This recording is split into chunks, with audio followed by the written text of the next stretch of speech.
1 Coríntios, capítulo 10. Não veio sobre vós tentação, senão humana,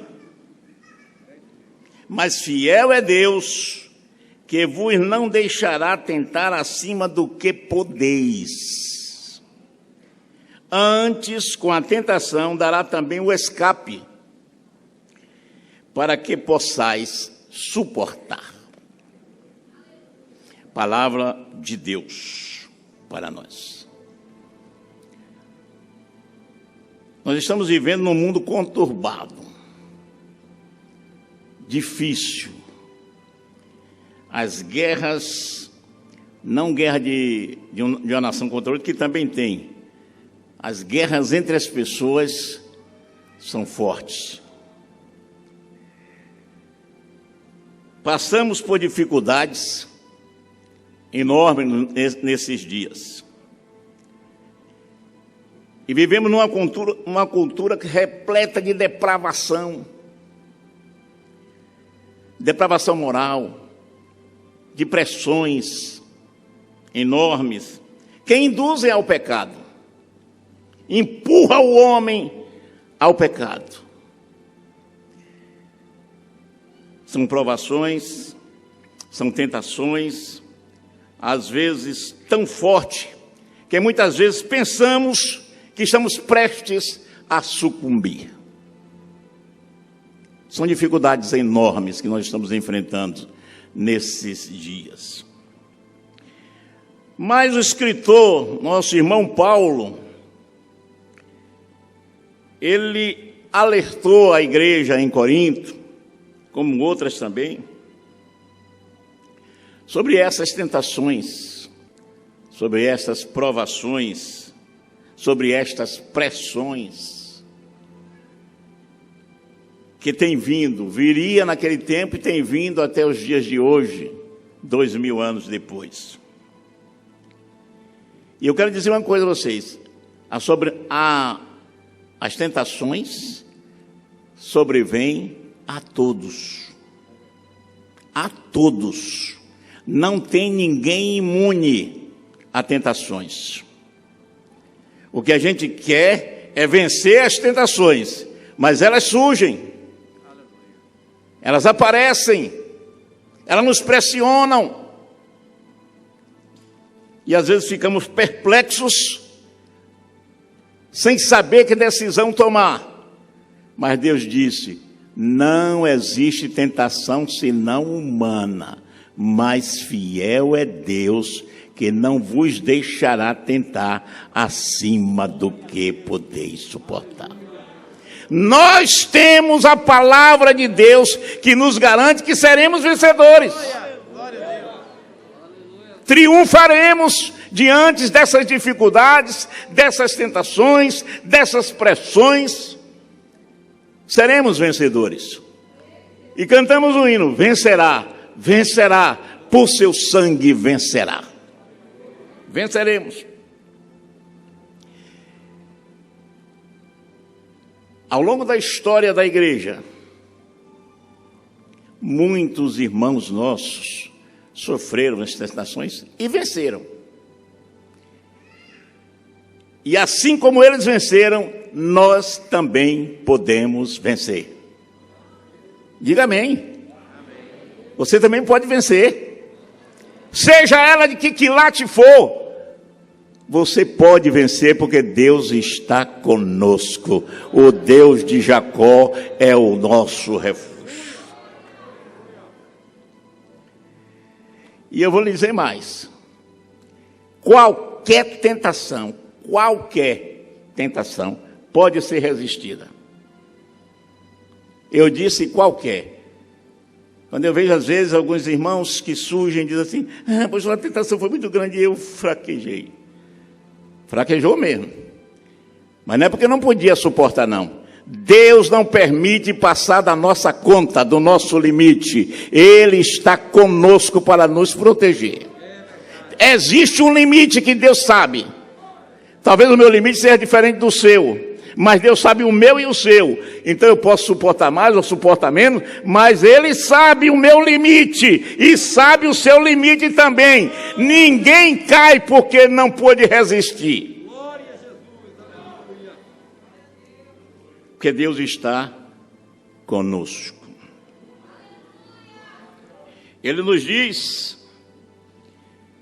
que não precisamos ser derrotados. Não precisamos ser derrotados nessas provações, nessas tentações, nessas pressões. É só olhar para Ele e aceitar a ajuda que Ele nos dá. Às vezes nós queremos caminhar sozinhos. Queremos caminhar sozinhos. Deixamos Deus até de lado e caminhamos sozinhos. Irmão, pelo amor de Deus.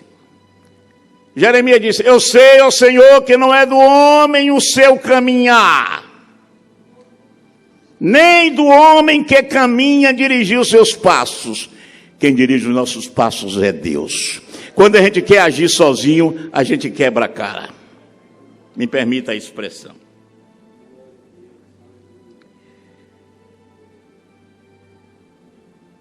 Se nós aceitamos a companhia e o apoio e o cuidado de Deus para conosco, então, se nós aceitamos a ajuda do Senhor, para que possamos reconhecer pessoas e situações que causem problemas a cada um de nós. Deus não permite que a gente se envolva com pessoas e situações que nos vai fazer fraquejar. Se fracassamos, não temos que culpar Deus. Eu me lembro, há alguns anos atrás, um jovem que era até dedicado na igreja, mas perdeu o vestibular. Naquele tempo tinha o vestibular, né? Agora é Enem, não sei o quê. Um bocado de coisa que vocês entram pela faculdade por diversas vias. Mas naquele tempo era só o vestibular. Perdeu o vestibular. E ficou irado com Deus. Tanto ímpio, tanto não sei o quê, e eu aqui. Irmão, não culpe Deus pelos seus fracassos. Os fracassos são seus, não dele. Ele tem cuidado de nós.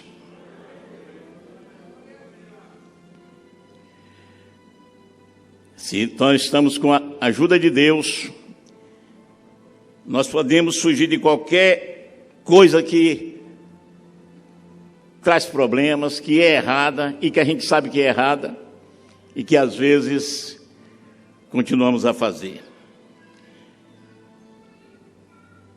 E se contamos com a ajuda de Deus, podemos escolher as coisas certas, corretas.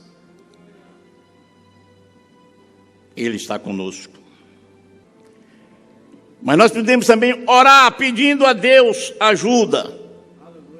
E até na hora de selecionar nossos amigos, a gente tem que ter cuidado.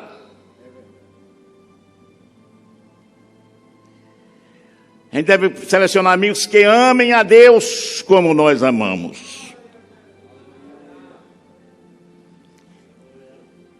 Que caminhem juntamente conosco os caminhos ou o caminho que trilha para os céus.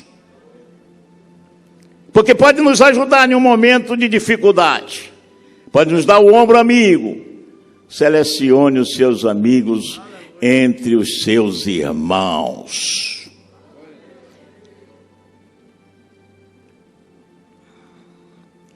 Mas está escrito em 2 Timóteo capítulo 2, versículo 22. Eu vou ler nessa versão aqui. Fuja dos desejos malignos da juventude e siga a justiça, a fé, o amor, a paz, com aqueles que, de coração puro, invocam o Senhor. São esses que devem ser os nossos companheiros, nossos amigos. precisamos considerar 3 coisas. Primeiro, a fidelidade de Deus. O versículo diz que Deus é fiel para nos guardar. O versículo que nós lemos. Primeira coisa é a fidelidade de Deus. Deus é fiel. Vou só recitar alguns versículos aqui. 1 Tessalonicenses 5, 4. Fiel é Deus, fiel é o que vos chama, o qual também o fará. Quem é que nos chama? Ele é fiel. 1 Coríntios 1, 9. Fiel é Deus, pelo qual foste chamados. Aqui já está o de Tessalonicenses diz que vos chama. E aqui já está afirmando que foi chamado. Fiel é Deus pelo qual foste chamado para a comunhão de seu Filho Jesus Cristo, nosso Senhor. Deus é fiel para com você, irmão. Deus é fiel para com você e para comigo também, claro. Hebreus 10, 23. Aquele que fez a promessa é fiel. Deus lhe fez promessa? Relaxa, fica tranquilo, Ele é fiel. Ele não falha, nunca falhou e nunca vai falhar. Mas, quando Paulo escreveu ao seu filho na fé Timóteo, na sua segunda carta a esse jovem pastor, ele disse assim: Timóteo, se somos infiéis, ele permanece fiel. Mesmo quando nós falhamos em relação a Deus, ele continua fiel para conosco. Mesmo quando não fazemos a sua vontade como deveríamos fazer, ele permanece fiel para conosco. Que Deus maravilhoso é esse nosso. E em Apocalipse, capítulo 19, versículo 11, tem alguém montado num cavalo branco. E o seu nome é Fiel e Verdadeiro. Esse é o nosso Senhor. Ele é fiel para cumprir todos os seus propósitos, para executar todos os seus propósitos. Ele é fiel para observar as alianças que faz conosco. Ele é fiel para cumprir as suas promessas. Ele é fiel.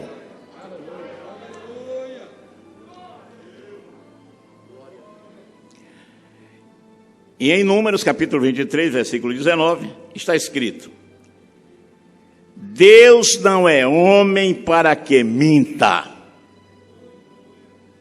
Nós, às vezes, terminamos fazendo alguma besteirinha, né?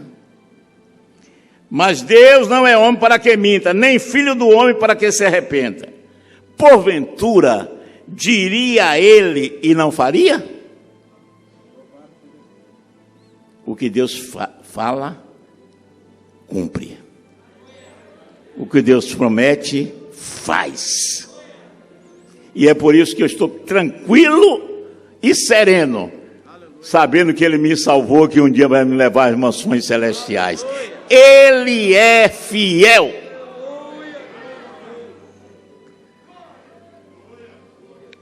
Nós, muitas vezes, somos volúveis. Nós, eu estou me incluindo também, nós muitas vezes somos volúveis, mas Ele é confiável.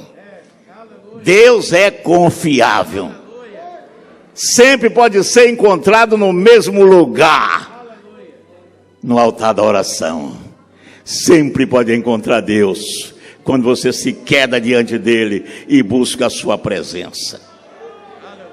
Ele é fiel para cumprir.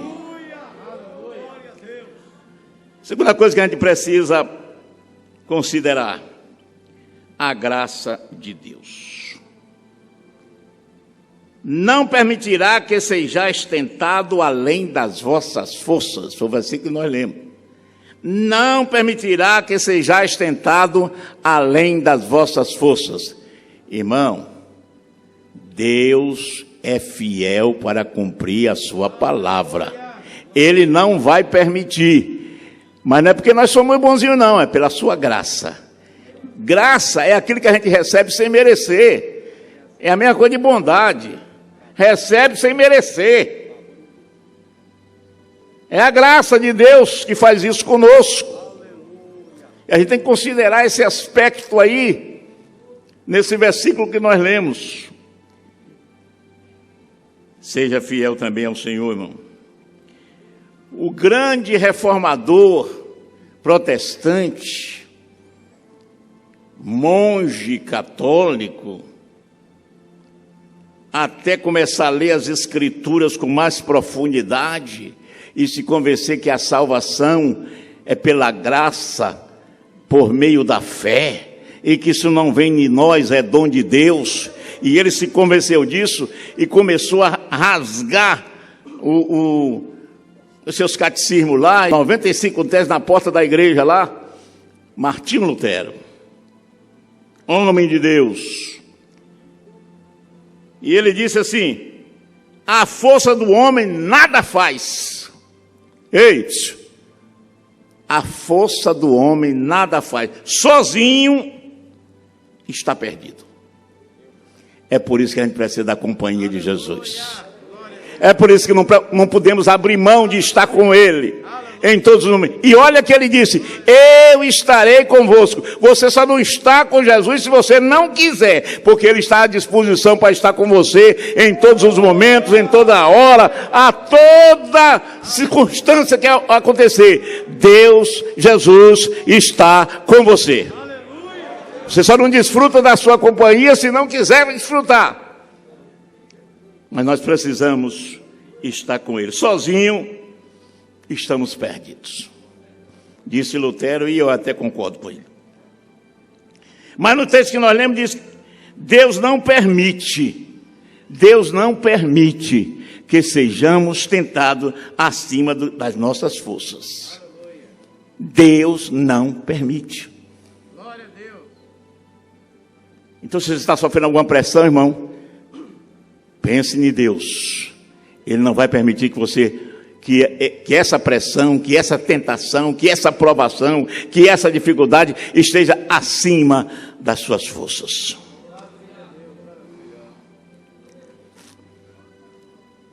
Eu estava conversando com um rapaz que estava tendo muito problema. Tudo que ele fazia estava dando errado. E ele estava com a vida meia irregular. Eu disse: rapaz, se você caminhar com Deus, seus problemas caminharão para a solução. Mas se você continuar andando sozinho, você não vai poder superar essa dificuldade, não. Eu tive que ser sincero com ele, porque ele estava realmente, tudo que ele projetava, tudo que ele fazia, dava errado. Mas Jesus é bom. E Ele está conosco.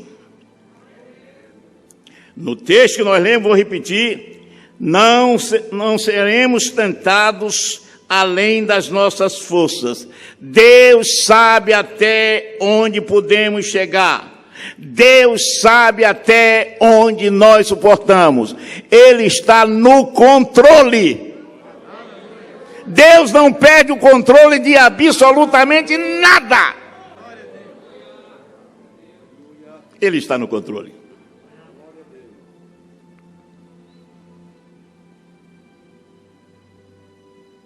Talvez estejamos enfrentando alguma dificuldade nos negócios, nas finanças, na saúde, nas emoções, no casamento. Tudo tem limite.